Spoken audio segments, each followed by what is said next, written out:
टिळक यांची पुण्यतिथी तर अण्णाभाऊ साठे यांची जयंती आहे. या निमित्त मी तुम्हाला काही 2 शब्द सांगणार आहे, ते तुम्ही शांत चित्ताने ऐकावे अशी माझी नम्र विनंती.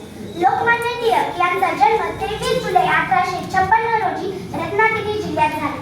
त्यांना लोकांनी खूप मान्यता दिली, म्हणून त्यांना लोकमान्य टिळक अशी पदवी मिळाली. लोकमान्य टिळक यांनी त्यांच्या जीवनामध्ये